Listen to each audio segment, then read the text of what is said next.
Nakakatuwa po na pagpasok pa lang po ng kwento, ramdam na po yung sayo nung members natin na, wow, nakabalik na tayo sa church!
Thank you, Lord. Purihin po natin ang ating Panginoong Jesus. Magandang umaga po sa lahat ng pinagpalang anak ng Diyos. Amen. Bago ko po ipakilala ang ating guest speaker, ay may clip po muna akong kwento. Ang ating pong guest speaker sa araw na ito ay related po sa aming mag-asawa, sa amin po ni Mark. Siya po ang husband ng tita ni Mark at tumayong mentor o spiritual advisor during that time na he was courting me. And eventually, as the saying goes, he was one of our ninongs when we got married. So yun po yung medyo, kaya po related po kami ni Pastor Ninong Tito Eddie. So ito pong pastor na ito ay inaccept niya si Jesus as his Lord and Savior in April 1990 through Pastor Romy De Leon from the All-Sufficient God Fellowship, or in acronym po na Tasgopin Church. The Lord blessed him with talent and music, and he was used mightily in the worship ministry. He also joined various modules and trainings in the church office under Pastor Ted De Leon. He was ordained as pastor in 1993 by Pastor Ted De Leon and was designated as minister in the Ministry of Evangelism. He also handled different Bible studies in Metro Manila, Tondo, Pasig, Marikina, and Quezon City. He joined the Apostolic Church of Jesus the Messiah in 2022, where he was anointed and laid hands by Pastor Rick Tesalona. At present, he is one of the pastor in ACJM Ministry in Manila, headed by Pastor Rick Tesalona. Let us welcome our guest speaker for this day, a minister of God from the Apostolic Church of Jesus the Messiah, Pastor Edison Estuesta. Buo talaga yung pangalan ko Palakpakan po natin si Lord. Nakakataba po ng puso na makita namin yung aming mga pamangkin na very active in the ministry. Talagang part talaga yan ng ating mga panalangin, mga kapatid. Pag tayo ay may deeper prayer, yung mga pamilya natin, madadala din natin dito sa paanan ng ating Panginoon. Kaya talaga napakabuti ng Lord. This is the day that the Lord has made. We will rejoice and be glad in it. Palakpakan po natin ang ating Diyos na buhay, Hari ng mga hari, Panginoon ng mga Panginoon. Sabi nga ng isang kanta, kung natatanda nyo, napakaligaya at kahanga-hanga sa ating pangmasid, ang nagkakaisa, laging sama-sama na magkakapatid. Kahit may problema ka, kunti lang yung pera, di ba masaya? Ganyan nga ang buhay kung na kay Jesus. Laging may galak sa tuwina. Kasi kanina, doon sa worship pa lang, panalo na Yung nami-mention lagi doon, yung the name Jesus Christ. And we praise God for that. Amen? Sasamantalahin ko na rin po yung pagkakataon na magpasalamat kasi this is our third time na maka-join po dito sa inyong worship center. Salamat po ng marami sa ating Reverend Mama Pe. Talagang napakaganda ng kanyang pangunguna sa simbahan ito. At napaganda ng inyong simbahan. Blessing kayo dito sa community. Alam niyo kung bakit? Dalawa yan eh. Nagtuturo kayo ng kaalaman para sa mga bata at nagtuturo kayo ng salita ng Diyos para sa mga tao rin. Amen?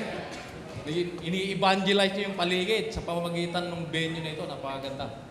You know, we exist to honor God and reach people for God's glory. Amen? Thank you very much din sa ating mga pastor. Na-appreciate ko din yung mga yan eh. Kasi pastor ang nag-engage sa akin, 1990. Ang TASGUPIN po, kaya acronym niyan, ibig sabihin, TASGUPIN means our task is go and find. Yan eh. Task is go and find. Kaya ang church na TASGUPIN is a missionary church. Doon po kami itinanim. Way back 1990s, kunting background lang para malaman nyo naman kung ano yung aming mga activities during those days. Usong-usong pa po ang evangelism noon eh. Ngayon, tawag ngayon sa atin, discipleship. Di ba? Evangelism. Wala pang mga gadget, mga cellphones during those days. Alam niyo yung mga nakakabili lang, mayayaman yung mga malalaking telephone, sinasabit dito. Na kapag ka maluwag yung pantalon mo, lalaglag yung pantalon mo sa bigat ng telepono. Di ba? May beeper. Alam niyo yung beeper? Oh, yan. Marami nakakaano rito, nakaka-relate. During those days, walang mga gadget, cellphones, something like that. Walang mga ganyan eh. Walang mga laptop. Ang mga computer nun, yung malalaki, yung parang... Amen? Usong-usong po yung trucks. Nakaka-relate kayo rito yung mga Christian noong 1990s, 80s, 90s. Usong-uso yung trucks. Pupunta ka ng Philippine Christian Bible Society, makikita mo doon yung mga tambak-tambak na trucks about Jesus Christ. Yan po yung aming mga ginagawa. Namimigay kami dyan. Along Cubao, Quezon City, iniikot namin. Ginagawa namin yan for God's glory. Yun po ang task ng the All-Sufficient God Fellowship. Our task is go and find people. Dadalhin dito sa ating sanctuaryo para dakilain ang Panginoon. Amen? Palpakan nga natin ulit si Lord. Kasi yung tatalakayin kong mensahe medyo mabigat. Kapag pag-uusapan natin ito, it's all about faith and testing. Yung mga trials in life, yung ating tatalakayin ito. Ang magiging model natin dito is si Abraham. Amen? Pero bago ang lahat, manalangin muna tayo. Thank you, Lord. We praise you, our Father, the God of Abraham and Isaac and Jacob. In the name of our Lord and Savior Jesus Christ and the power of the Holy Spirit. Salamat, Lord, sa anointing power na pinadadaloy mo po, Panginoon, sa bawat isa sa amin, especially to your servant God. Salamat po. Ng salita mo, Lord, ay makapangyarihan. Ang salita mo, Espiritu. Ang salita mo ay buhay, Panginoon. At ang salita mong ito ang magliligtas sa amin, O Diyos. Dahil ang salita mo at ikaw, Panginoon Isus, ay isa. Panginoon, itago mo po ang iyong lingkod sa krus ng Kalbaryo. Panginoong Isus, ikaw lang ang makita, hindi po ang iyong lingkod. At ikaw ang marinig sa umagang ito. This we pray, God, in Jesus' name. Everybody say, Amen and Amen. Palakpakan po natin si Lord. Nung anniversary, ang tinapik natin dito is about the coming of the Lord. Amen? Meron doong 5 C's na binigay si Lord through our prophet Rick Tisalona. Yung si doon, yung certainty, yung mga reward na dadalhin ni Lord para sa atin, sure na yan eh. Tapos pangalawa, yung compensate. Magko-compensate tayo sa kanyang pagbabalik. Tapos, meron tayong crown. Tapos, meron tayong, yung panglima is courage. Naaalala niyo pa yun, mga kapatid? Yung courage, that is kalakasan. Kaya ako sinasabi yung kalakasan kasi ang itatapik ko today is about trials. No?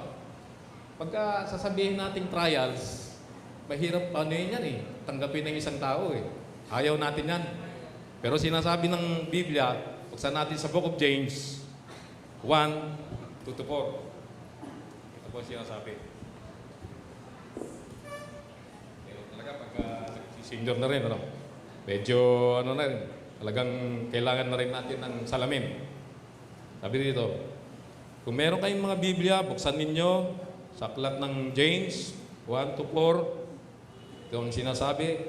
Kung nakabuksan nyo na, meron kayong mga cellphone dyan na may Bible apps, buksan nyo rin. Magagamit din natin yan. Pero maganda kung meron kayong ganito eh. Yung mga malalaking Biblia na nakatabi. Kasi alam nyo, mas maganda ito eh, na gamitin. Ako po ay may mga koleksyon na ganyan eh. Kaya meron ako ritong Wesley Bible, meron akong Lake Bible, meron akong yung King James Version, mga ganyan, ESV. Basahin po natin sama-sama. Tayo na tayo na.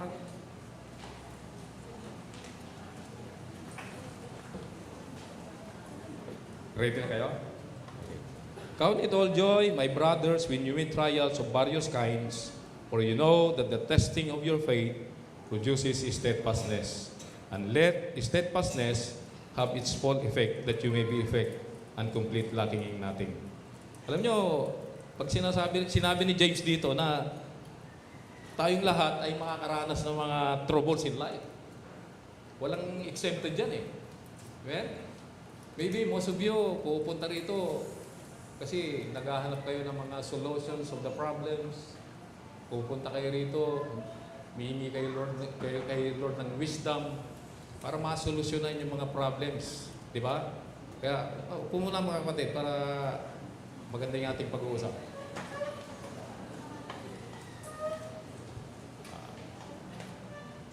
Ang pagsubok, ano yan eh, talagang minsan dumadating talaga sa bawat isa sa atin yan.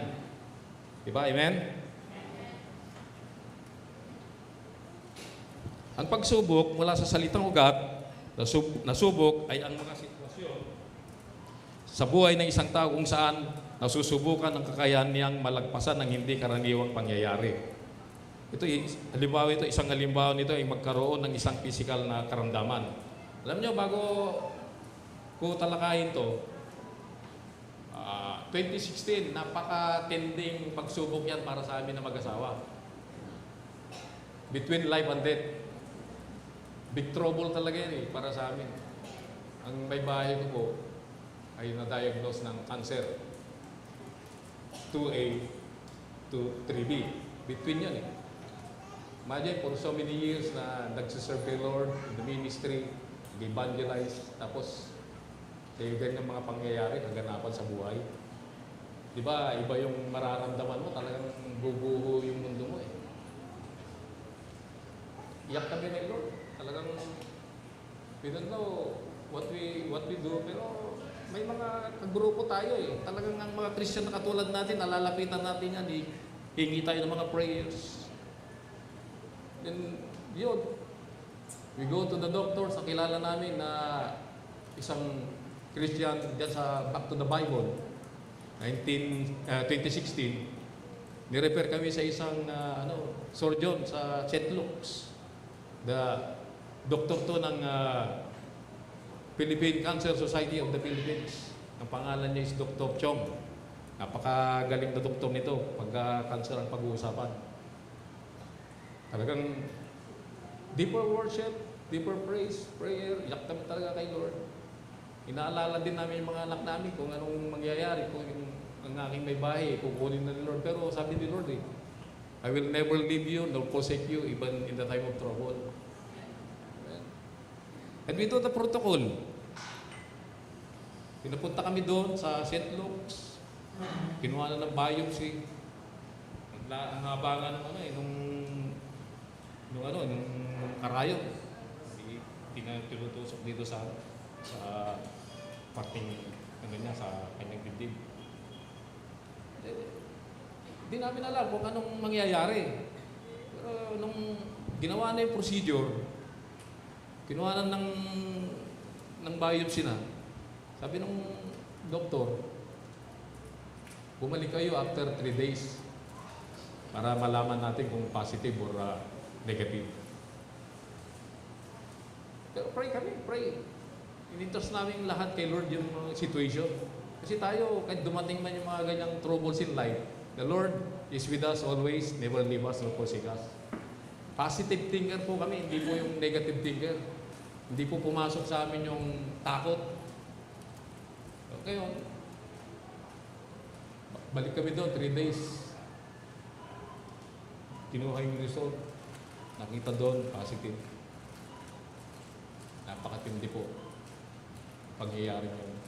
Pero by faith, sinunod namin yung procedure, yung protocol. Sabi, let's go for the operation. Sabi ng doktor. Pero dito sa St. Luke's, malaki talaga ang inyong magiging magagastos. Sabi niya, merong hospital na UDMC na ako'y naka-affiliate din doon, ilalabas ko kayo. At doon natin gagawin yung procedure, sabi ng doktor. Ako rin naman ang mag-oopera. Amen? Yung ngayon, nagawa yung procedure, natapos, natanggal yung mask. We'll go ulit sa chemotherapy.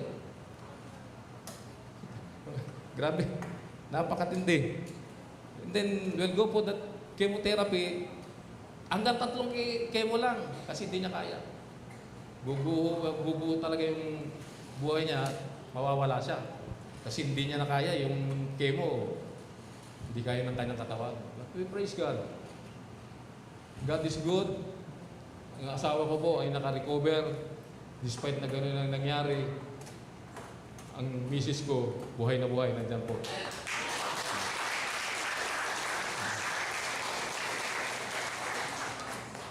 Amen. I-restop po yung chemo. Dapat 8 cycle. Ginawa na lang 3. And then, yun, it's oral chemo na. Ngayon, 7 years, nalagpasan niya na yung sakit na cancer. Amen?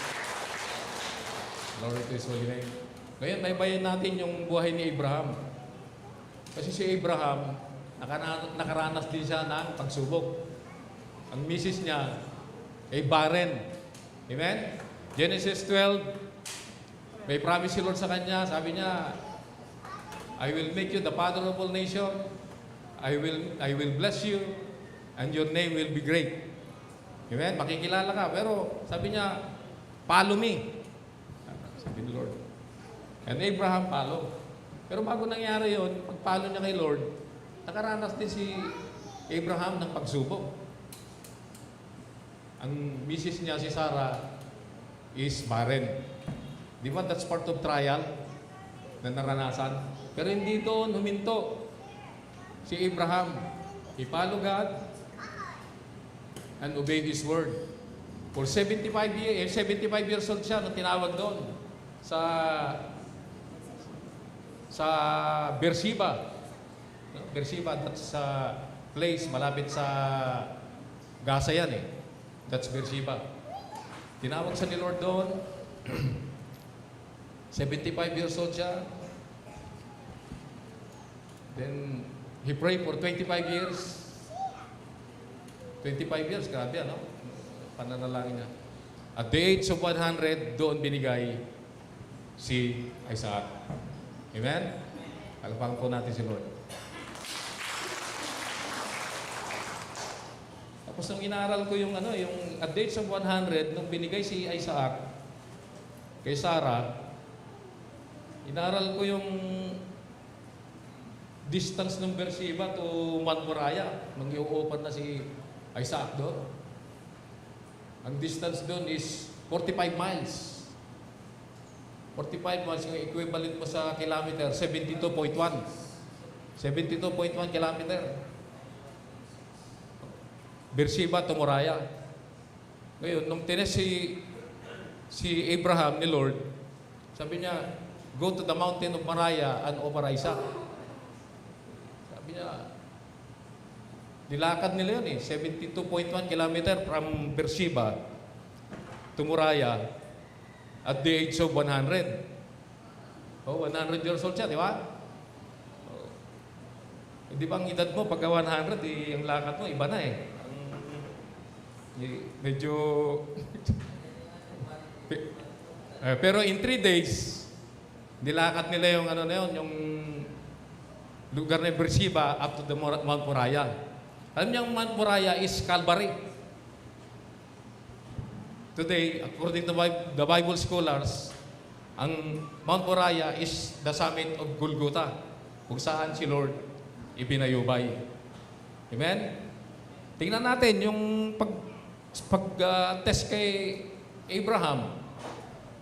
Siya ba ay umayaw, naghuli ba siya o hinarap niya yung pagsubok? Hinarap niya yun. Amen? Hindi siya umatras. Basahin natin.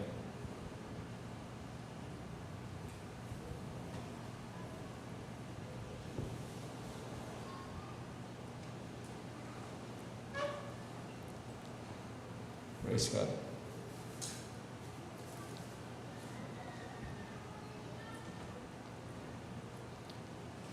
After this thing, God tested Abraham and said to him, "Take your son, your only son Isaac, whom you love, and go to the land of Moriah, and offer him there as an burnt offering."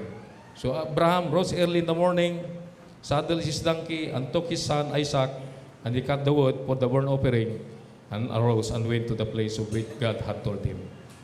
Dito, alam nyo, dito tinest talaga yung faith ni Abraham. God tested Abraham to reveal the condition of his faith.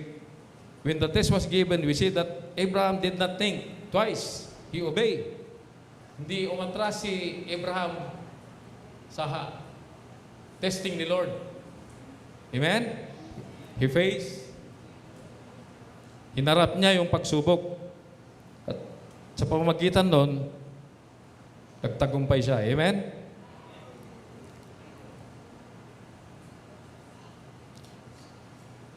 Glory to His holy name. When God gave us a command or a challenge, we can choose to obey and face it ahead or to flee and live a life away from God.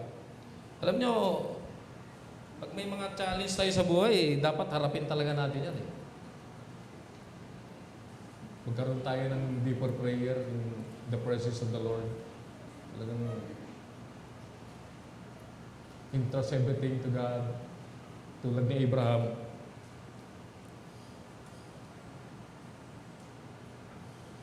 Kahit na ang hirap niya kasi alam niya na yung gagawin niya doon na pag-offer kay Isaac, it has redemption of humanity. Amen?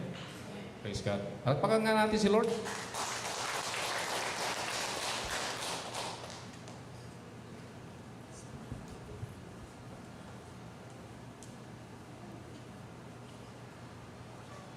Si Abraham ba nag-doubt? Hindi. Hindi siya nag-doubt. Kasi alam niya na ang Panginoon na pinaglilingkuran niya kapangyarihan sa lahat.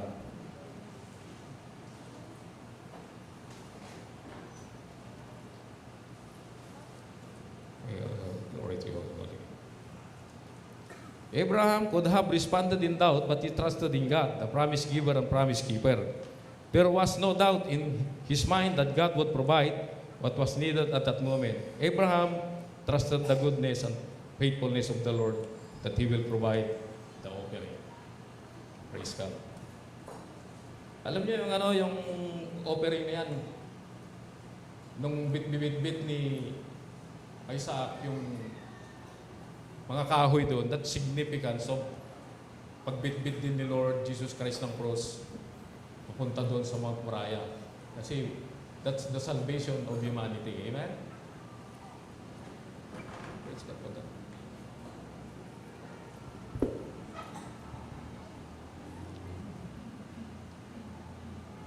Thank you, Jesus.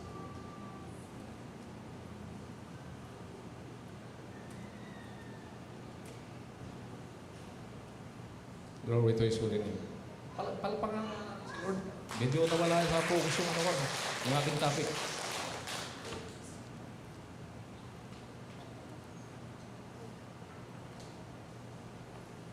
Was there a time when God tested you to reveal your level of faith in Him?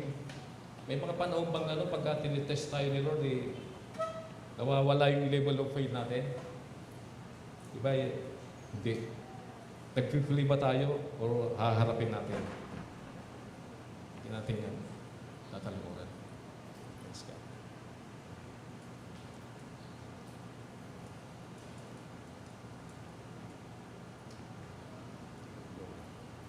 Praise God.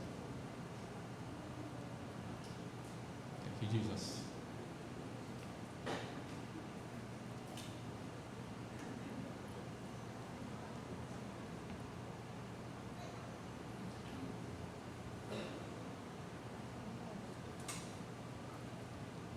Abraham could have responded in doubt, but he trusted in God, the promise giver and promise keeper. There was no doubt in his mind that God would provide what was needed at that moment. Abraham trusted the goodness and faithfulness of the Lord, that He will provide the offering. Amen. Thank you, Jesus. To God be the glory pa rin. Nawala yung aking yung outline ko kaya medyo hanga pa ako. But anyway, God is good. Praise the Lord pa rin. Amen. Oh, to God be the glory.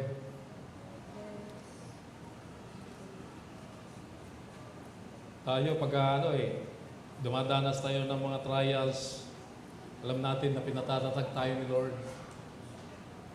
Kasi binibigyan niya tayo ng lakas at doon tayo nagre-rely sa Kanya para makuha natin yung strength.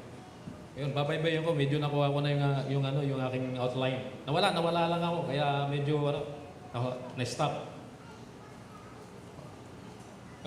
Simulan natin ulit. Umatras tayo doon sa Genesis 12. Nakuha ko na nakuha ko na yung aking outline.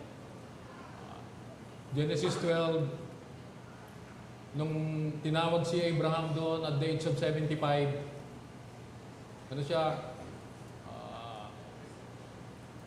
pinangakuan siya ni Lord, binigyan siya doon ng promise na sabi niya na He will become the father of all nation.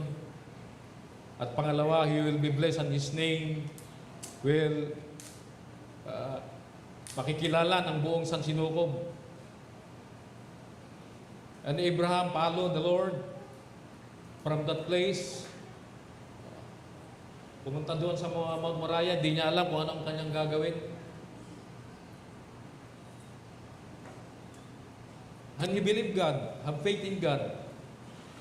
Kaya tinanong niya,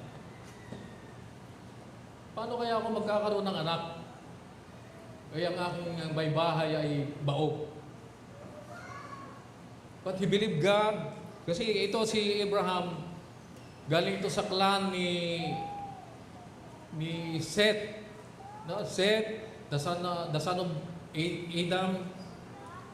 Tapos si Enoch, si Methuselah, tapos si Lamech, and then Noah, and then the generation. Kaya ito si Abraham, he knows God very well kasi ini-impart na rin ng mga ninuno niya kung sino si God. Naglikha ng tao doon sa aklat doon sa lugar ng Garden of Eden. And he knows, alam niya yung kung sino si Lord, makapangyarihan siya, alam niya yon. Then, paano mangyayari yung pagkakaroon ko ng anak kung ang misis ko naman ay barren? You know, barren is part of trials. Minsan yan di ba ang hirap niyan sa may mag-asawa pagka di ka binibiyayaan ng anak, di ba iba yung damdamin? May ba mga kapatid, nakaka-relate ba kayo na merong asawa dito? Glory to His holy name. Then, Abraham is a man of prayer. Talagang, kaya yung mga nasa intercessor, talagang yan eh. Napakagandang ministry yan, mga kapatid. The prayer of intercessor, kasi nandito kayo lagi sa harapan ng altar ng Panginoon. Malapit kayo, kumbaga sa kusina. Malapit kayo sa kusina. At sa pananalangin ng mga prayer warrior, dinidinig ni Lord kung ano yung mga request sa prayer. Amen? So, ganon po si Abraham. He was a man of prayer. Despite na ganon po yung karanasan niya, na yung may bahay niya is a barren na woman, hindi siya nawalan ng pag-asa. He entrusts everything to the Lord, yung situation na yan. He prayed for 25 years. 25 years po siyang nanalangin para mangyari yung, yung promised son. And that is promised son Isaac. 75 plus 25, naging 100 years old siya. 100 years old nung binigay si Isaac sa kanila ni Sarah. And you know, Sarah, as barren woman, paano mangyayari yun kung walang Diyos na makapangyarihan sa lahat na gagawa nun, mga kapatid? Minsan tayo, pag dumadaan tayo sa mga troubles in life, parang nagsara na yung, natin, yung even business. Pag nagsarado yan, kayang buksan uli ni Lord yan. Amen? Kasi, yung barren woman, binuksan niya yung womb ni Sarah para mabuo yung promised son na si Isaac. Kaya when we face trials, huwag tayo dapat mag-rely on our own understanding. Mag-rely tayo kay Lord, the source of our strength. Amen? And then, yun, nung binigay si Isaac at the age of 100, ang edad the age of Sarah is 90. Kasi ang differential, ang distance ng kanilang edad ay 10 taon. 100 years old si Abraham, tapos si Sarah is 90. O ngayon, inilabas yung bata, the promised son, dininig ni Lord. Binigay ni Lord yung prayer ni Abraham for the promised son para ma-fulfill yung tatlong promises. The promises of he will be the father of all nations, and then he will be blessed, and his name will be known all over the world. Amen? Then, inalagaan nila yung bata, lumabas yun. Pero between 25 years na pananalangin ni Abraham, ang dami rin struggle doon eh. Siguro, iniisip niya, nag-doubt din siya. Sabi niya, paano ako magkakaroon ng anak na ganito? Kaya yung asawa ko naman, hindi na makakapag-produce. Pero, hindi nawala sa kanya yung pananampalataya. Pananampalataya na isang araw, mangyayari yung kanyang pinagpipray. Kaya, when we pray, there is power in prayer. Because the prayer of the righteous is powerful. Mga kapatid, we praise God for that. Then, inalagaan nila yung bata, si Isaac, the promised son, hanggang mag-edad siya ng 12 years old. Doon, sinabi ni Lord, sabi niya, Abraham, go to the Mount of Moriah and offer Isaac. Di ba, as father, di ba, masakit din sa loob mo pag maranasan mo yung gano'n, ihilingin yung nag-iisa mong anak, bugtong na anak. Pero hindi gano'n si Abraham. Hindi siya nag-double-minded. Kasi doon pa lang, despite na doon yung trials na naranasan na, barren woman yung kanyang asawa, naranasan niya na God is the God of miracle. The God is the God of impossibility. Lahat ng mga imposible sa tao, posible kay Lord. O kanina, nawala yung focus ko, nawala yung outline ko kasi. Pero this time, I praise God and the anointing nagpo-flow. Thank you, the anointing, Lord, the anointing of the Holy Spirit. Thank you. For 25 years, struggled. Talagang daming hardship, daming difficulties in life. Talagang pero tinindigan niya, he stubborn. Talagang tinindigan niya yung kanya pananampalataya. Hanggang lumabas nga yung the promise on Isaac. At the age of 12, si Abraham is 112 na. No? Hiniling ni Lord na sabi niya, offer Isaac, go to the Mount Moriah. 3 araw, naglakad sila, distance from Beersheba. Beersheba is near Gaza. Yan po yung, yung lugar na yan na kinalalagyan nila, yung tent nila. And then, from that Beersheba to Moriah, sabi ko nga kanina is 45 kilometers. I-convert mo sa, 45 miles, convert mo sa kilometers is 72.1 kilometers. Ang edad ni Abraham during the days, 112. Nung iaalay na, request ni Lord na iaalay si Isaac doon sa Moriah. Kasi dito, kaya to tinatalakay ko to, this is nakaparal to doon sa sacrifice ni Jesus Christ on the cross for the salvation of humanity. Kaya kanina, doon sa worship pa lang, sinisigaw na lagi yung name ni Lord, Jesus Christ. It's all about Jesus. Amen? O ngayon, pag matanda ka na, kaya mo bang lakarin yung 72.1 kilometers at the age of 112? Tanong ko nga sa inyo mga kapatid. Even us, maging siguro ako, 58 years old ako, hindi ko susubukang maglakad doon from Balintawak to Pampanga. Kasi tinignan ko yan eh. Yung distance nung Balintawak to Pampanga, that is 72.2 kilometers. Imagine yung nilakad nila from Beersheba, doon sa tent nila, up to the Mount Moriah. Siguro ang lakad doon dinumero yung lakad, di ba? Dahil pag may edad ka na, iba na yung lakas mo eh. Pero Abraham, sustained by God, strengthened by God. Alam mo nyo kung bakit gano'n ang lakas na lang ni Abraham during those days? Ang mga kinakain doon, organic. O, di ba?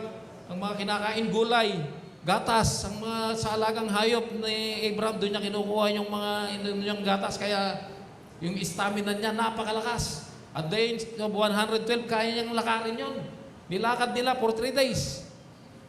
Di ba, sinama niya yung 2 servant. Dala yung tangke, lahat ng kailangan doon, yung panggatong, yung panali, at saka yung punyal. Nilagay nila doon sa tangke at naglakad sila. 4 po sila na naglakad doon. Isaac, Abraham, at saka yung 2 servant. Imagine yung stamina, lakarin mo yon for 3 days sa kalagitnaan ng init. Dito, may napansin nga ako rito eh.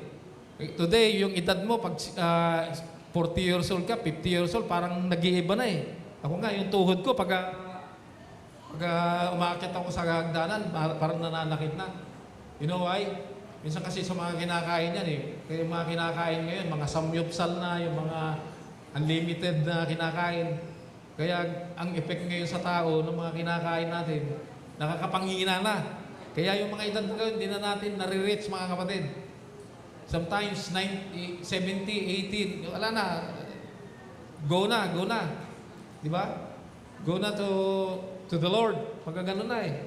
Kasi because of the food we eat, we intake, nanghihina tayo. Pero Abraham, sinustain ni Lord. Habang naglalakad sila, papunta doon. Doon pa lang may challenges na, may trials na eh. May pagsubok na doon sa kanilang paglalakad. Di ba? Kasi ang kinakain, panay gulay. Dapat magulay din tayo mga kapatid. Huwag natin kalimutan kumain ng gulay, huwag lang panay karne. Mga anak natin, turuan natin silang kumain ng mga gulay. Kasi magpuproduce yan ng mahabang buhay mga kapatid. Amen? Nakukuha nyo ba yung aking sinabi? Naka-align na ako. Kasi medyo nawala ako kanina. Pero anyway, siguro, ano nyo na lang yun, bahala na yung sa recording dyan. Then, nilakbay nila yung for 3 days kalagitnaan ng init. In-expose ni Lord yung pananampalataya ni Abraham sa puso niya. Kasi, imagine, isang anak, nag-iisa, 12 taon pa lang, hindi pa masyadong nai-enjoy, tapos sasabihin ni Lord, offer Isaac as a burnt offering. Pero, 6 na word ang pinagpilian ni Abraham. Dito. Pakikita natin dito, we will look at the life of Abraham to see the choices he had and the choices he made when his faith was tested. Anin na word dito. Unang-una, flee or face. Nung nilakbay nila yon mula Beersheba hanggang doon sa paanan ng Moriah, that Moriah, according to the Bible scholars, matarik na lugar yan, mabato. Yan, ang mga mountains, diyan sa Jerusalem, kung tawagin, Moriah. That's part of Moriah. Kung tawagin ng mga mountains yan, mountain hills. Including Calvary, Mount Olives. And then, yung Mount Olives, yung mga mountains yan, kung tawagin dyan, Moriah. But the highest summit is Calvary. Yun, nung nandun na sila, nakarating na, in 3 days, nakarating sila doon. Sabi ni Abraham, doon sa kanyang dalawang servant, maiwan kayo dito. At aakit kami ng aking boy diyan sa mountain na yan. May gagawin kami doon na pinagagawa ng Panginoong Diyos. Sabi niya, naiwan sila doon. Pero ito ang sinabi ni Abraham, babalik kami. Hindi niya sinabing, babalik ako. Babalik kami. Binaybay ni Abraham yon mula doon sa baba hanggang doon sa summit. Matarik. At the age of 112, kasama niya si Isaac. Inakyat nila yung Mount Summit na yun ng Calvary, that is Moriah. According to the Bible scholars na nag-research. Palapakan nga natin si Lord. Nag-enjoy ba kayo sa presence ni Lord despite ng medyo may difficulties? Kaninang unang-una pa lang, may mga may mental block yung aking mind, but the Lord is good. And the Holy Spirit is moving because the anointing is moving. Amen? Binaybay nila yun. Dala niya yung tungkod. Unti-unti. And Isaac, dala-dala yung mga panggatong. Alam niyo ba kung anong meaning ng panggatong na bit-bit ni Isaac? Papunta doon sa bundok na yun. Ito po yan. Yung kahoy na yan, that is the cross of Jesus Christ. Kasi hindi kaya namang magbuhat na ni Abraham ng mga kahoy. Di ba mga kapatid? Yung mga panggaton, hindi niya na yung kayang buhatin sa edad niyang 112, 112 years old. Kaya yung anak niya, kung tawagin boy, maybe ang edad niya, hindi sinabi sa Biblia kung anong exact na age ni Isaac. Pag sinasabi nating boy, that is 10, 11, 12. Diba? Yan ang mga edad ng mga boy, kung tawagin. My boy, bata, malakas. Yan, binitbit niya yung kahoy, papunta doon, hanggang doon sa taas. Ito yan. Kung ipaparalan natin, that is Jesus Christ. Nung binibitbit, nung pasan-pasan niya yung cross doon, papunta doon sa Calvary, para iaalay yung kanya sarili, para tubusin tayo. Nakaparallel po itong itong preaching na ito na aking in-outline. I praise God for this message today. Faith and testing of Abraham. Dito tinest yung pananampalataya niya kung anong level Amen? Then, ito na, nung nakarating na sila doon sa summit. Ito, basahin nga natin mga kapatid. Sa Genesis 22 verse 1 hanggang 3. Kasi yung tinatapik natin dito is about flee or face. Umayaw ba si Abraham? Inatrasan niya ba yung hamon? O hinarap niya? Ito, basahin natin. Genesis 22 verse 1 verse 22 verse 1, 2, and 3. After this thing, God tested Abraham and said to him, take your son, your only son Isaac, whom you love, and go to the land of Moriah, and offer him there as a burnt offering. So Abraham rose early in the morning, saddled his donkey, and took his son Isaac, and he cut the wood of the burnt offering, and arose and went to the place of which God had told him. Dito pa lang, tinest na yung faith ni Abraham. Sinet up nila yung altar. Ginawa niya doon, pagdating doon sa summit ng Moriah, sinet up niya yung altar. Alam niyo ang altar, that is yung lugar na kung saan pinako si Lord. Nakaparallel po yan. Dito pa lang, beginning ng itong kwentong to, itong story na ito about Abraham, naka-align po ito sa salvation of humanity. Kaya nandito tayo ngayon, nagsiserve kay Lord, sumasamba kay Lord, because of that salvation na ginawa ni Jesus Christ on the cross of Calvary when He shed His blood upon us. Amen? Amen, mga kapatid. Kaya, we praise God, nandito tayo, kahit ang daming mga balakid, ang daming barrier, pinipigil tayo, pumunta rito, minsan, gustong-gusto nating matulog. Ayaw na nating magsimba, pero hindi. Don't neglect yung ganitong mga pagsamba kasi this is for God's glory, for Jesus na binayubay sa cross para tayo matubos, magkaroon tayo ng buhay na walang hanggan. Amen? He is coming once again. Yun po yung ating, yung tinapik ng ating Pastor Rick nung anniversary, 28th anniversary. Congratulations, 28th anniversary nyo. Marami pang anniversary mangyayari kasi God is in this place. Amen. Sinet up niya yung altar. Sabi niya, ginawa niya yun. He obey God. Hindi siya nag-double minded. He faced the challenge. Sinarap niya, hindi niya inatrasan yun. Hindi siya umayaw. Kasi doon, kung aayaw siya, hindi mangyayari yung nararanasan natin ngayon. Wala tayong salvation without kung hindi hinarap ni Abraham yung testing na yan ng kanyang pananampalataya. Kasi sa lahi ni Abraham nang galing yung sisidlan ng Panginoong Hesus. Yung kanyang bababa ang katawan sa tribes ni Abraham. Amen? Oh, glory to God. Ngayon, nung na-set up na yun,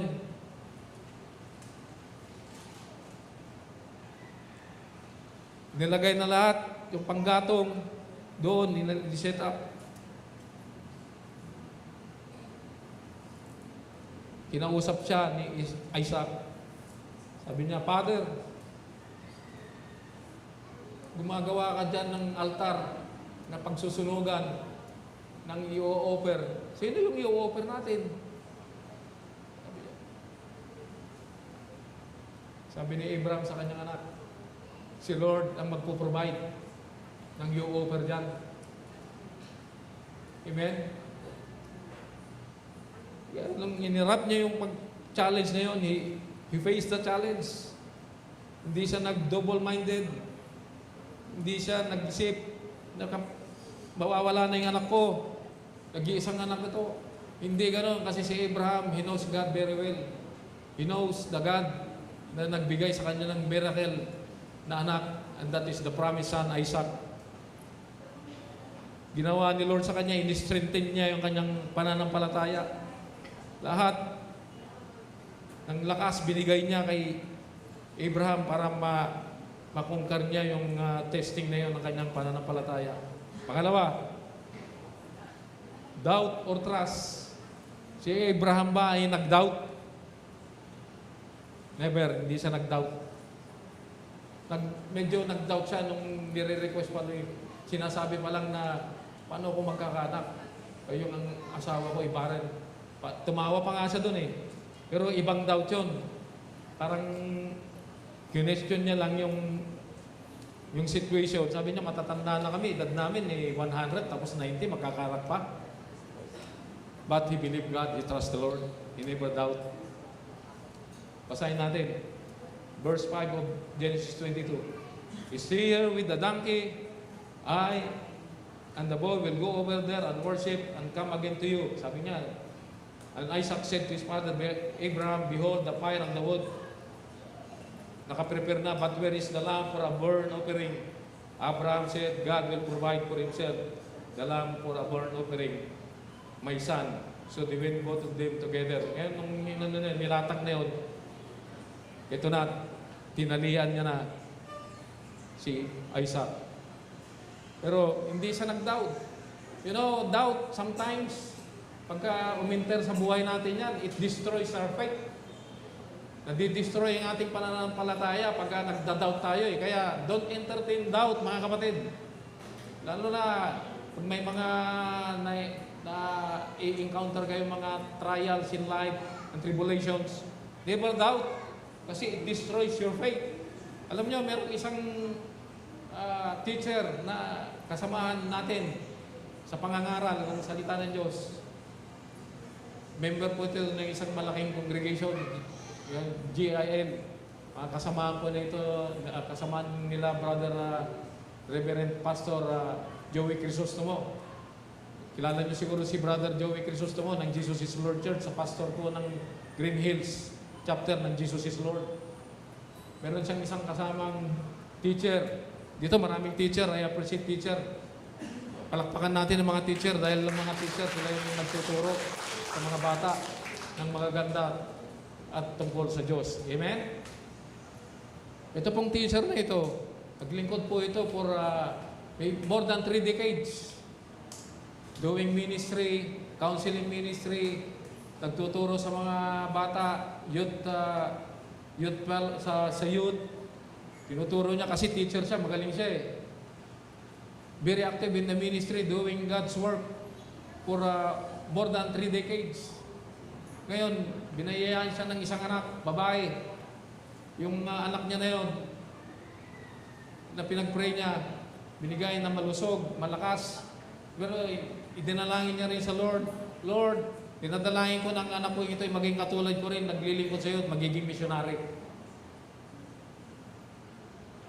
Lumipas ang mga panahon sa paglilingkod niya, nakaligtaan niya na yung anak niya meron ding need ng bonding, need ng fellowship, need ng magulang, yung presensya ng magulang. Kasi sometimes, tayo kasi as ministers of the gospel, teachers, minister of the gospel, pastors, preachers of the gospel, busy tayo doing our work, doing the ministry. Nakakaligtaan natin yung pamilya natin, nakakaligtaan natin yung anak natin, tanungin kung ano nang nangyayari sa kanya. Di ba? Baka merong dito mga magulang, ganun, ministry na tayo ng ministry, negosyo, focus tayo sa business kasi malago yung business natin. Doon na tayo nakafocus. Yung hobby natin, yun na lang. Hindi natin dinadala yung anak natin doon sa room kung ano nang nangyayari. Tanungin mo, how are you? Anak, kumusta ka na? Amen ba mga kapatid? And that teacher na katulad din nating naglilingkod sa Diyos for more than 3 decades. Dahil napabayaan niya yung anak niya, hindi siya nagkaroon ng communication, hindi niya madalas. Maaari, pinagpipray niya. Pero nawala yung bonding. Kasi yung bata, laging nasa school, kung siguro, ganun na lang. Kasi ministry, laging nasa labas. Doing ministry, ganun tayo eh. Ngayon, yung anak niya, diligawan ngayon ng isang unbeliever at itinanan. Ako, grabe. Nagulat siya, naggumuho ang mundo niya nung nalaman niya na itinanan ng isang unbeliever. Na samantalang ipinagpipray niya yung anak niya ay maging missionary, maging katulad niya rin nag-share ng gospel. Doon siya nag-doubt kay Lord. Doon pumasok yung doubt. Kaya doubt, don't entertain doubt, it destroy your faith. Sisirain po ang ating pananampalataya pag tayo ay nagda-doubt. Si Abraham, hindi po siya nag-doubt. Dahil alam niya, pag magda-doubt siya, tatalikuran niya yung challenge na yun. Sa kanya, hindi mangyayari yung blessing ni Lord na He will be the father of all nation. He will bless and His name will be known sa buong Sansinuko. Amen? But he trusts the Lord. Proverbs 3:5-6 sabi, trust in the Lord with all your heart, lean not on your own understanding. In all thy ways, acknowledge Him and He will direct you in the right path. Trust in the Lord with all your heart. Nag-trust si Abraham sa buong puso niya with all his heart, and he did not lean on his own understanding, hindi sarili niyang karunungan. In all his ways, acknowledge the Lord, and the Lord direct him on the right path, in the right path. Amen? Maybe Abraham could have responded in doubt, but he trusted in God, the promise giver and the promise giver. Doon siya tumingin, the promise giver and the promise keeper. There was no doubt in his mind that God would provide what was needed at that moment. Abraham trusted the goodness and faithfulness of the Lord that He will provide the offering. Ngayon, ito na, nung nilatag na, hindi nag-resist si Isaac. Kasi kung ano yung plan ni Lord, may purpose. Hindi yun mababali. Because God is the God of plan, purpose, design, and objectivity. Pag si Lord ang nagplan, victorious palagi yan, merong purpose. Amen? Do you believe that God is the God of plan, purpose, design, objectivity? Kung meron siyang plano sa buhay natin, nasubukin tayo, may purpose yun. Pero yung purpose na yung pagtatagumpayin niya tayo kasi hindi niya tayo iiwanan, pababayaan man. Amen? Amen mga kapatid?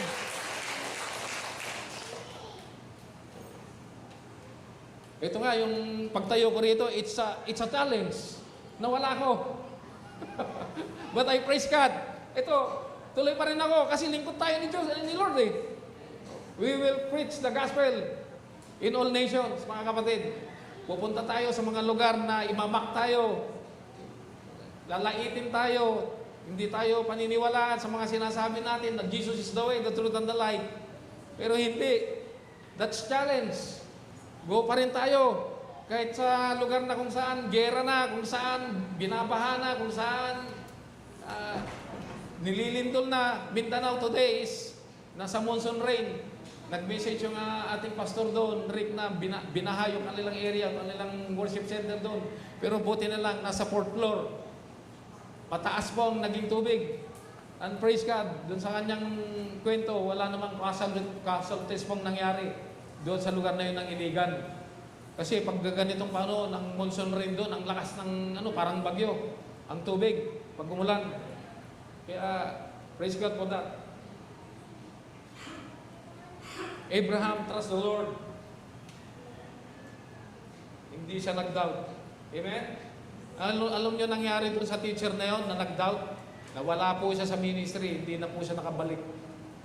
Iniwan niya yung ministry. Kasi dahil doon sa pangyayari na yun, parang nag-question siya kay Lord. Naglingkod ako for so many years, 3 decades. More than 3 decades, patuloy, nagturo ako. Ang dami kong nawin na souls for you, God. Bakit ganito yung anak ko? Na pinag-pray ko, ganyan ang nangyari. Tinanan lang ng isang hindi mananampalataya. And because of doubt, na-destroy po yung kanyang faith. Kaya don't entertain doubt in your lives, mga kapatid. Kasi it destroys faith. Amen? But trust the Lord.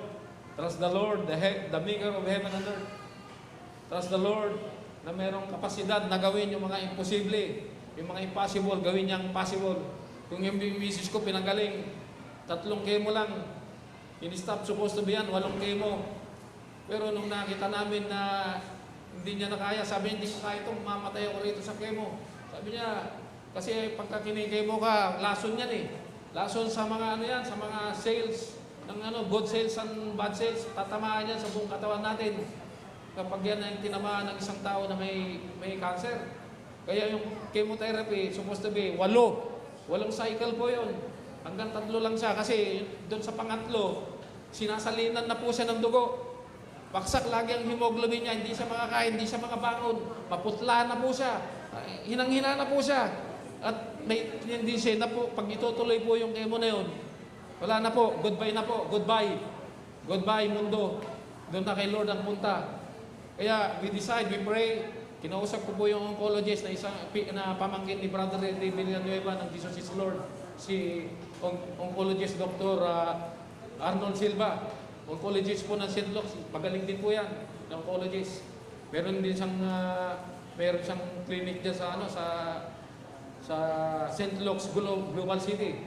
Doon siya doktor. Pinausap ko siya, Dok, stop na natin to. Kasi yung wife ko, pag tinuloy natin to, wala na, iiwanan na kaming mag-aama. At naalala ko yung 2 kong anak. Especially yung unang anak ko po is a special child. PWD po yan, pero mild autism po siya. We praise God for that aking anak na yan. Marunong po siyang umawit kay Lord, marunong po siyang sumamba kay Lord. And testimony po siya sa mga may anak na may ganyang problem, autism, mga disorder, mga ganyan problem. Makita niyo po yung anak ko, there is hope. May pag-asa kasi si Lord ang sumama sa aming mag-anak. Amen? Palagpakan po natin si Lord. Then we stop the chemo. We decide. Walang resistance. Sabi ng doktor, wala siyang sinabi. Kasi ibang doktor, pag i-stop mo, hindi pwede. Kailan tapusin natin yung walong cycle. Kasi ang ibang doktor, ang focus nila pera. Kaya gano'n, tatapusin nila yung cycle, di nila titignan yung kanilang ginagamot kung ano ang magiging epekto nun. Mamamatay na yung gagamutin nila. Kasi because of money, gagawin pa rin nila yung protocol, yung procedure. Pero because of God goodness and mercy and faithfulness unto us, the Lord never leave us nor forsake us. Mga kapatid, hindi po tumanggi yung doktor na i-stop. Hindi po siya umayaw. Sabi niya, no, hindi natin i-stop yan. Ay, sabi niya, ayaw ko. Hindi niya sinabing ayaw ko. Basta sinabi niya, let's go for the oral chemo that is tablet na iniinom na hindi nakaka-epekto sa katawan ng tao. Ayun, we stop that. At yun po ang ininom ng aking wife. With God goodness and faithfulness, yung misis ko po, 7 years na pong lumakpas doon sa sakit niya ng cancer. And we rejoice for that. Amen? Amen. Nung nilatag na si Isaac ng amang Abraham, tinalian niya, nilagay na lahat ng panggatong. Supposed to sisindahan niya na yan eh. Sisindihan niya. Pero bago yung sindihan, papatayin niya muna yung offering. And that is Isaac. Tines dito yung pananampalataya talaga ni Abraham. Si Abraham ba nag-fail or pumasa? Pumasa siya. Nung uuntayan na ni Abraham si Isaac, sabi ng Panginoon, pinadala niyo yung kanyang angel. Basahin natin sa Genesis 22 verse 11. But the angel of the Lord called to him from heaven and said, Abraham, Abraham. And he said, here I am. He said, do not lay your hand on the boy or do anything to him. For now I know that you fear God, seeing you have not withheld your only son from me. Nakita ni Lord yung katapatan ni Abraham. Kahit na gano'n ang kaganapan na yun, yung anak niya may tendensyeng mamatay na doon sa mga oras na yun. Pero he believed God na kung mangyari man yun, alam niya bubuhayin ni Lord yun. Kasi patayin man ni Lord yun, kaya niyang buhayin yun. Amen? Kaya yun, nakapasa po si Abraham, he passed the test, at ang bata ay hindi natuloy na patayin ng amang Abraham. Praise God for that. And Abraham passed the test because he faced the test by trusting and obeying God. Amen? You know, ito, nakaparallel po ito sa salvation natin as believers. Ito pong sacrifice na ito, ang ginawa kay Isaac, this is the sacrifice of our Lord and Savior Jesus Christ. Diyan sa krus ng Kalbaryo. Nung pasan-pasan niya yung napakabigat na kahoy. Imagine, sabi nga ni Lord, ang pagbaba ko ito, pag-alay ko ng aking sarili, walang nagutos nito sa akin, kundi ako ang may gawa nito para kayo tubusin. Kaya aalay ko ang aking katawan sa krus ng Kalbaryo, sa krus. Amen? That's altar. Kinuha niya lahat ng mga kasalanan natin, nilagay dito sa kanyang katawan. Yung sin, sickness, disease, condemnation, curse. Hinigop lahat ng katawan niya yun. Nung binabaybay niya yung Kalbaryo, that is Moriah, na napakatarik. Ang katawan niya, gutay-gutay. Yung mga laman niya, tanggal-tanggal na because of that scourge. Yun na yung scourge, may bulitas po yun, na may sima, na kapag yun ipinalo, sa kanyang katawan, sumasama ang laman. Kaya si Lord Jesus Christ, hindi po ma-distinguish yung kanyang physical body. Nung pasan-pasan niya yung cross na yun, tad po yung kanyang katawan. Grabe. Kumbaga, walang puwang, na walang sukat. Because of that, yung punishment na yan, nung in-scored siya. Pero pasan-pasan niya yung kahoy na yun, ng cross, papunta doon sa Golgotha, for the salvation of humanity. Hinigop niya yun, sickness, disease. Kaya tayo, malaya na tayo sa sakit at karamdaman. By His wounds, we are healed. Amen? By His wounds, we are healed. Kung meron man dito may sakit at karamdaman, don't lose hope. By His wounds, we are healed. Testimony po yung aking asawa. Yung trial na naranasan namin, our trial is our testimony kasi na-encounter namin, na-experience namin. Kaya pinatututuo namin sa inyo na ang Diyos nagpapagaling kasi may bahay ko pinagaling. Amen? Kung sinabi ng doktor sa inyo na wala ng pag-asa, don't lose hope. Panalangin nyo. Tawagan nyo yung mga prayer warrior dito, mga pastor, anyone here. At mag-pray kayo together. Amen? Manalangin tayo kasi there is power in prayer. When we pray, God move His heart napanas. Ang puso niya namumove. At dinidinig niya yung ating mga panalangin, mga kapatid. Amen? Meron pa akong isang testimony. Yung kapatid ko, lupus. Yun yung sakit na lupus. Incurable disease po yan, mga kapatid. Pero, pinagaling din ni Lord. You know Mama Grace? Di ba ang Mama Grace, the mother of Pastor Rick? Prayer of intercession po ang kanyang hawak. Iyan po ang katag-team ko sa prayer. Mula pa nung araw. Pagka nagkakaproblema po ako, merong mga ipagpipray, tinatawagan ko po yan sa telepono. Landline pa lang. Doon, wala pang mga cellphone. We pray sa telepono.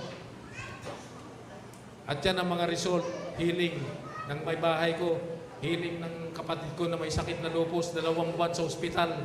Ang mga kasama niya doon na may lupus, putol-putol ng mga kamay, paa. Kasi 2 klase ang lupus. Merong internal lupus, saka external. Yung internal lupus, didestroyin po yung mga vital organ nyo sa loob. Pero, because the prayer of the righteous is powerful, where 2 or 3 gather together in the name of the Lord, pakikinggan ni Lord yung prayer natin at padadalihin niya yung kagalingan. Yung kapatid ko po, 4 na po ang anak. Magaling na po sa sakit na lupus. Nagtatrabaho po doon sa United Kingdom, sa London po. Malakas na malakas. Ang edad niya po is 57 years old. Amen? The cross of Calvary na sinisigaw natin palagi dito every time we worship the Lord. Jesus Christ, Jesus Christ. Jesus Christ, Jesus Christ. Yan po ang Jesus Christ na nagbibigay ng kagalingan sa atin at nagbibigay ng kaligtasan sa atin. Anyone believes in Him will live. Amen? He is the resurrection and the life. Anyone believes in Him will live. Di ba yung tinuro dito nung anniversary, Jesus is coming. Merong reward na sure. Para sa atin, 5 yun eh. Certainty, sure yung reward. Compensate, meron tayong compensation. Tapos meron tayong crown. Di ba? The crown, bibigay ni Lord sa kanyang pagbabalik. Meron tayong covenant. The covenant of grace. Yan ang covenant of grace, ang cross. Covenant of grace. Jesus Christ is the grace. Grace. Jesus Christ. Grace alone. Christ alone. Yan ang tinatawag na grace. Jesus Christ. Amen? Amen. Palakpakan nga natin si Lord ng pinakamalakas.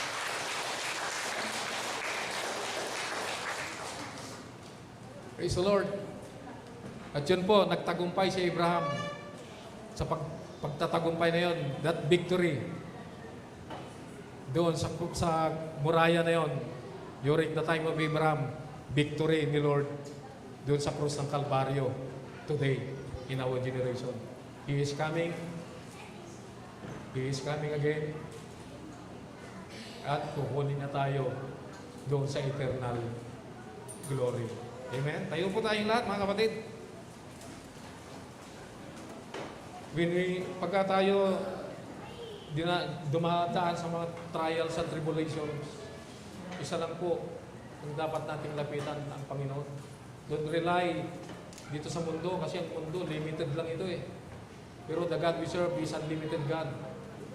Amen? Maybe dito, kanina, talagang na-struggle ako. Grabe, nawala ako sa focus.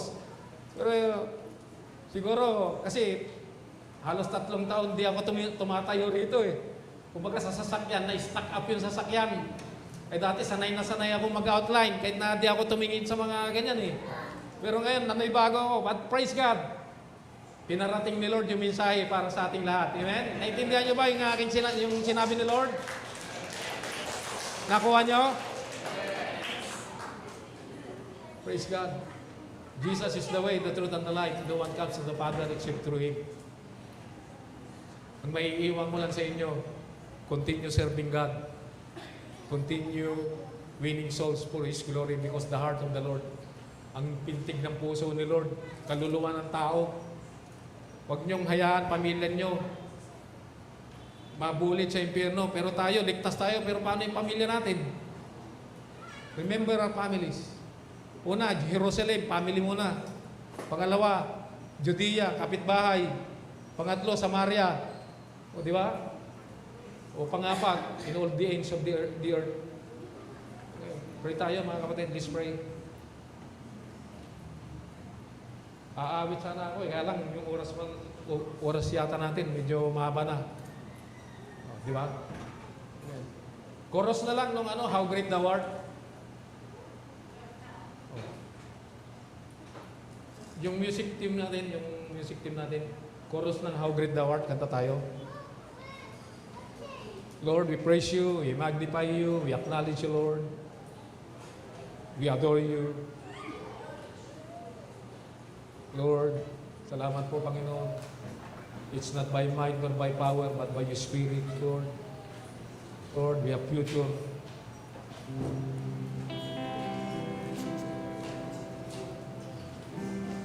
Let's raise our hands together to the King of Kings and to the Lord of Lords.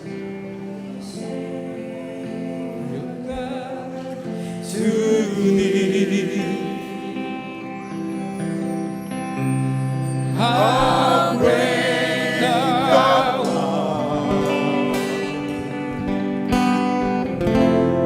How great thou art. Then sings my soul. This is my soul, my Savior God, to thee. How great thou art. How great thou art. Say it again. One more time. It sings my soul, my Savior God, to thee. How great thou art. How great thou art.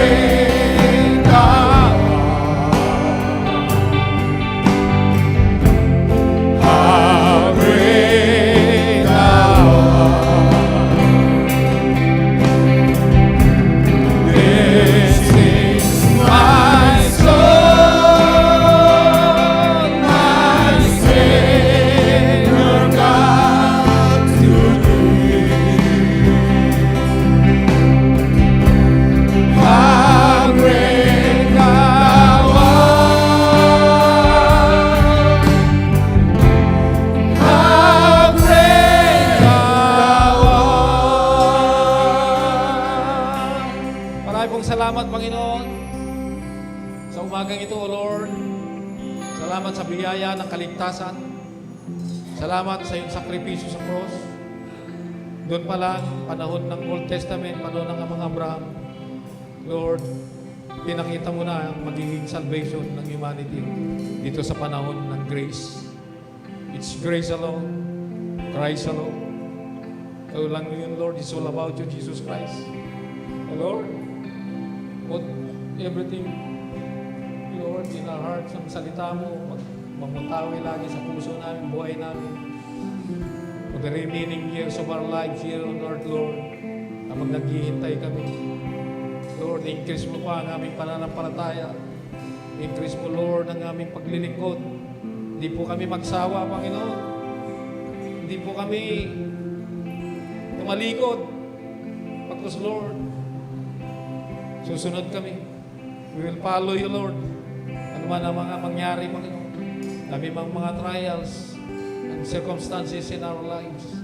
Manaranasan. Kasi sabi mo, Lord, in this world, we have trouble. But remember that I have overcome the world. In the last days na, Panginoon, perilous times will come. Igib ng kahirapan ang mga huling panahon. Pero Lord, sabi mo, I will never leave you nor forsake you. I will be with you till the end of time. Panginoon, salamat po. Purihin ka. Lord, pinapakawalan ko po ang pagpapala sa mga kapatid ko ito. I speak life, blessing, and victory. Favor, Lord, unlimited favor.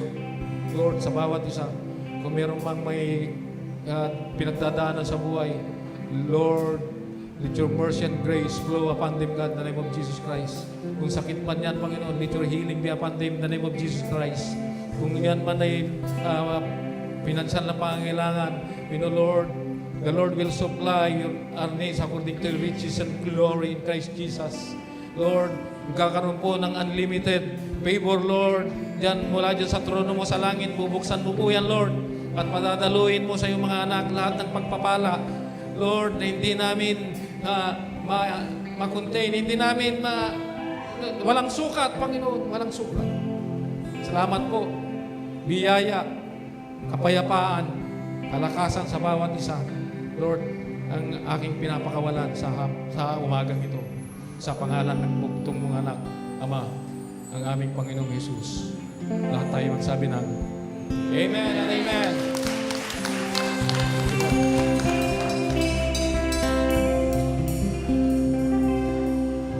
Thank you po for sharing the words of God.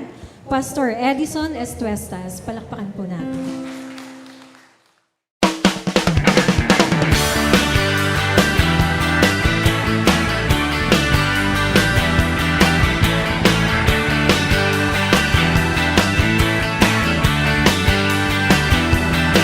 Oh God, you've been so good to me. You came and found this orphan and you brought me right into your family. Oh yeah. Oh God, you've been so good to me. You threw away my past and you never count my sins against me. No, thank you, Lord. You got me dancing, and now I'm shouting. You got me leaping, and now I'm spinning hallelujah.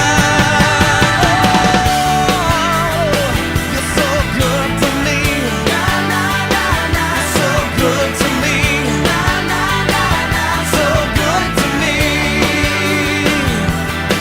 Oh God, you've been so good to me. And every day I wake up, I breathe another breath of your mercy.